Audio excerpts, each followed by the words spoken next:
Fox News Alert here right now. New testimony in the murder trial of the illegal immigrant charged with killing Laken Riley. Madison Scarpino, she is outside the courthouse in Athens, Georgia, with the latest. Good morning.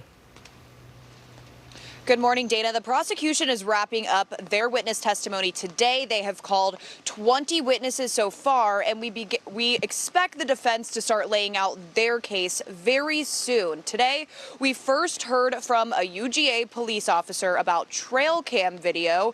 She testifies that camera captured video of a man who prosecutors say is the suspect, Jose Ibarra, and also Laken Riley. You can see her here running towards the intramural fields on campus. This was the last time she was seen alive and was just minutes before she called 911 that morning. And prosecutors believe this is Ibarra. You can see this man trying to open the door of another college student's apartment before he's seen walking in the direction where Riley was later found. Now, that officer also reviewed Riley's cell phone and went through some of her last activity. Before the 911 call. It was a text message to her mother. And what is the text? It says, "Good morning, about to go for a run, if you're free to talk." 9:58 a.m. She received a text message from her mother saying, "You're making me nervous, not answering while you're out running. Are you okay?" Now, again, Dana, the prosecution plans to rest their case today, and the defense says that their testimony will only last about a half a day, so we'll likely hear some closing arguments after that, and then it is the judge's chance to decide what happens to Ibarra. I'll send it back to you. All right, thank you for the update, Madison. We'll stay in touch throughout the day. Well, thank you, Maddie. We're still waiting this crucial decision on Trump's New York case in New York. It's a criminal matter, 34 convictions a few months back, end of May. I want to go back to Jonathan Turley and Andy McCarthy. Also, Bret Baier is still with us, too. Professor Turley, Andy McCarthy with us now. Do we know what he's going to do, Andy? Well, I think he's going to freeze things in place, at least for a while. I just think this is very complicated and unprecedented, and they don't quite know what to do. I completely agree with Jonathan that the best thing that could happen here would be a wholesale rejection of this trial, because there's about 1 million bases to overturn it. But I think to President Trump personally, it matters whether he's deemed a convicted felon or not, and he wouldn't be if he can get the sentencing put off interminably. And that may be more important to him than it is to us, but he's a pretty important player in this. And what's on your mind, Jonathan? Well, you get the feeling the judge is having that doe in the headlights moment of whether he can move right or left or not at all. I don't think the not moving option works well for Deere or for judges. You're still in the middle of the road. And I think that the best thing for him to do is to just resolve the case. And you can avoid this difficulty by not putting limitations on the president's movements, jail, some type of probation that's binding community service. You can just pose a fine. You could even declare that being president is a form of community service. There's lots of ways to creatively go through this. Of course, one option is to say, look, the prosecutors doubled down on the evidence they used out of the White House in the first term, and this sort of falls into a pox upon your house. You emphasize that in closing argument. I can't unravel it. So after the immunity decision, we might have to toss this case out, and you'll decide what you want to do about it. Well, Bret, the political decision is over. That's been decided, by the election. But I think what Andy touched on there is rather relevant here. Trump does not want this thing on his record, period. And his lawyers are fighting as hard as they can to prevent it. Yeah, and listen, I think that this is a sign that you may be heading down that road. I mean, this judge may get to the point where he determines, one, I'm going to look at the immunity side of this, and two, this doesn't seem feasible to hold over his head for 4 years until after he gets out of the White House. I agree with Jonathan and Andy that that this is a pause, but a pause that maybe it's upon reflection gets some action pretty soon. We can pull up for everybody to see here the various status of all of these different types of cases that are that are in front of President Trump right now are basically on his plate that he'd like to clear off. Some of them, we're in a wait-and-see mode on several of them, although on the federal election interference case and the federal classified documents case, the DOJ is set to dismiss both of those. And Andy, two of the president's lawyers in the New York case have been appointed to positions at the Justice Department. So I'm assuming that Not means only new people come on board? Those could be very important positions. Todd Blanche will be the Deputy Attorney General. That's always an important position because the DAG kind of runs the Justice Department day to day. But it could be a particularly important position here where the AG nominee may run into some pretty serious headwinds in the confirmation process. So a lot of moving parts, but that's a very, very important position. Yeah, and Jonathan Turley, why don't you go ahead and wrap it up here for us? It could be that you had so much attention on these four cases, and all four now. Yeah, it is. It is astonishing to watch the attrition take its toll. The federal cases are really as dead as Dillinger now. We're just waiting for Smith to close up shop. The Georgia case just had the postponement of a hearing we were all anticipating, and we don't know why, but that case doesn't appear to be going anywhere. And so we're left with Manhattan, and that judge doesn't seem to be moving towards any type of resolution anytime soon. So, you have to look at this and just wonder when we're going to call it a day. And you have to also wonder if there would be a bold decision, though. Andy, I think your point is well taken that this is complex. There are nuances. It is complicated, and they're working through it. But we appreciate you three being with us today as we waited for the news. We don't have any more yet, but I'm sure we could in the next hour. Yeah, you got it. Good to be with you. Good to be with you, too. Harris Faulkner is going to take you through the next hour on this day of a lot of news on the Hill and elsewhere. So this is a critically important day. The nation just decided, in a landslide, for the man on the left of your screen to take the nation forward in a new way. They wanted change. They wanted him to be able to unify the people around him, nominate the people that he thinks need to go forward, get those nominees confirmed, and bring about change on many issues, the least of which an inflation-driven economy, which we saw the number tick back up just on Friday, and the border crisis created under the Biden-Harris administration. So he needs to be able to do that. And a judge's decision today will reflect on how much latitude he could really have or would not have. We begin with this Fox News alert that Judge Juan Merchan could soon rule on the fate of President-elect Donald Trump's New York criminal conviction. Prosecutors had pushed to delay the ruling until today so they could evaluate the next steps now that Trump has been elected to a second term. Judge Merchan could uphold the conviction, dismiss it, or kick the can down the road. And we'll get into the details because, again, this moment is critical.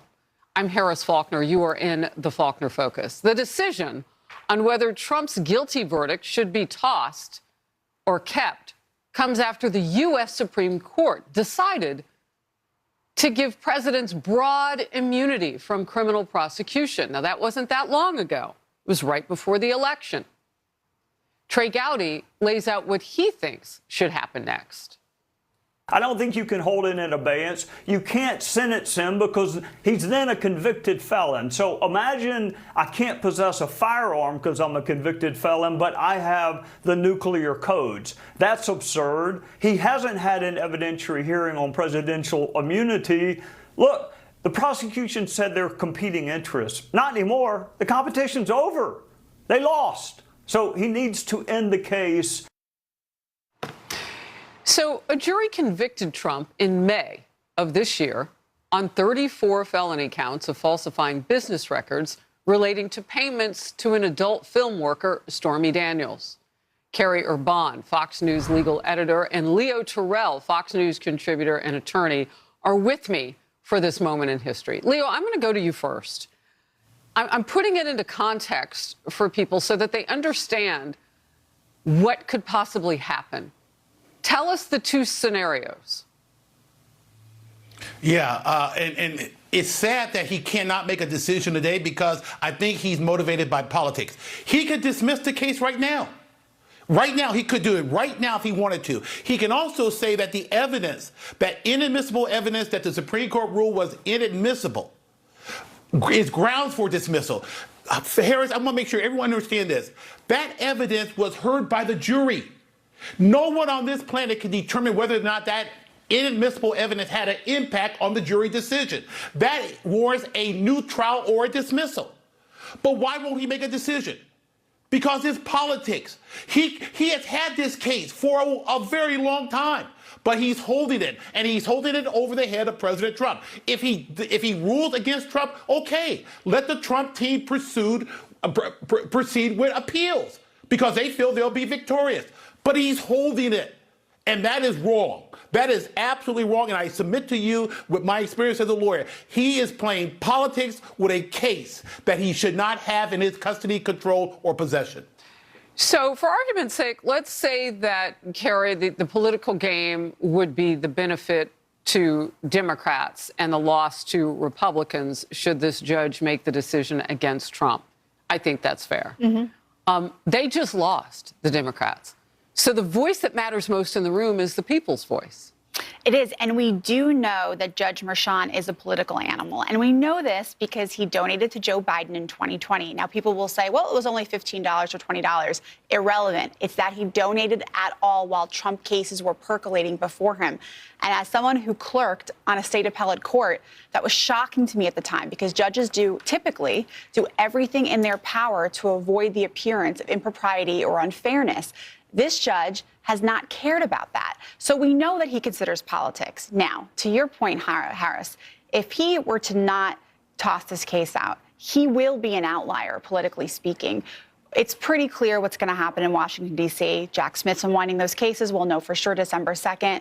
And interestingly, just yesterday in Georgia, the Court of Appeals pulled off the docket, the hearing with Fani Willis, whether or not she can remain presiding over the case. That, to me, indicates that that case is going away. So if Judge Merchan doesn't take one of the off-ramps that he now has to get out of this case, he will be out there by himself. And the question that I think he needs to consider, if he hasn't been, is does he want to be responsible for Republicans winning again in 2028? Because lawfare didn't work. And just to press in a bit, so was Merchan's donation, large or small, a thumb on the scale? Well, it was a signal. It told us everything we need to know about this person, that he does not care even about the appearance of fairness, which is quite concerning, especially when you have the former president of the United States, the possible future president. You want to do everything in your power to at least maintain that appearance. And it's typically very important to a judge. You know, having clerked for a judge for 2 years, it's something they think about all the time. And that was one of a number of things that he did that struck me as political, and I don't care, which again means that he is thinking about all of these things. And that's why today is a very interesting day to see what he's going to do. Last one on this, Leo, and then we're going to move forward to that situation in Pennsylvania that has blown up. Why wouldn't the judge have just come out strong and made his decision? We've been sitting in wait now for some time. Harris, I'll tell you simply this. Let me add one other factor. His daughter is involved in Democrat politics. It's politics, Harris. You cannot justify his holding this case. And I'll tell you right now, this case is going to be reviewed on a federal level by the Department of Justice, by the appellate court, because Trump is not going to have 34 felony counts against him. He's going to get vindicated either in the state appellate level or the federal level. It's going to happen, but it's politics, Harris. It's nothing else, nothing more. Well, then it makes me wonder what the judge gets out of it, because the Democrats have lost. So if you're going to play politics, don't you need a win? And I just don't know what that would be. All right, let's move on. Pennsylvania's Supreme Court. So their state Supreme Court struck down a bid by Democrats to count undated or misdated mail-in votes. And let me make it simple. They're not qualified. They're disqualified votes in the state Senate race count. There's a recount now. But will that recount prompt Democratic Pennsylvania Senator Bob Casey to finally concede the race? Senator Casey wrote an opinion piece yesterday, so he's got time. He endorsed counting those ballots again just before the court's decision, and Republican Dave McCormick edged out a win over Casey by some 17,000 votes. So they'd have to recount and find in his favor a lot. That triggered an automatic recount, which is right now underway. So they're doing it right now. Republicans have expressed, some of their leadership, that they feel confident that that 17,000 cushion will be just enough. Pennsylvania officials, meanwhile, have actually admitted to allowing those disqualified ballots to be counted. One commissioner said this exact thing last week. Watch. Not going to second that, mostly because I think we all know that precedent by a court doesn't matter anymore in this country, and people violate laws anytime they want. So for me, if I violate this law, it's because I want a court to pay attention to it. And there is nothing more important than counting votes. And so apparently she can break the law anytime she wants. If you're a cop, write that down. The New York Post editorial board writes, Pennsylvania Democrats show their true disdain for democracy in Bob Casey-Dave McCormick race. Well, you just saw it. Disdain. Pennsylvania's Democratic Governor Josh Shapiro spoke out about the ballot count. Quote, any insinuation that our laws could be ignored or do not matter is irresponsible and does damage to faith in our electoral process. But some critics say that's nothing. Those are words. What's he going to do? Imagine if Republicans said that about never to count illegal votes. I mean, it's disgraceful. Josh Shapiro, if he really wants to be a leader, he should make Pennsylvania the blue state answer to Florida. You know, after the hanging chads in 2000. All right. Leo, what is your response to all of this? And really, what does this say to the voters? Harris, first of all, it's not in the DNA of the Democrats to follow the rule of law. I would love to know the lawyer who told this commissioner, it's okay for you to break the law. It's okay for you to break the law. I want to know the lawyer who told her to say those words. It doesn't make any sense. And I'll sit here and tell you this, Harris. This is another example of the Democrats using the legal system, ignoring the legal system for political gain. It's all about power and control. And Josh Shapiro, too little, too late. Again, it's all about power and control, and they ignore the law when it's not to their advantage. Look, I wanted to have this name in front of me. Dianne Ellis Marsalia. And I think that's how you say it, Marsalia. Dianne Ellis Marsalia. She's the commissioner. Note the name, because she's now famous for admitting to breaking the law to get her way in politics. When you look it up, her picture should be next to it in the dictionary should anybody decide to add breaking the law to that point. But it doesn't even seem like it's problematic. But you know who we do know, who is known for unlawfully trying to influence elections? Mark Elias. Mark Elias is Casey's lawyer.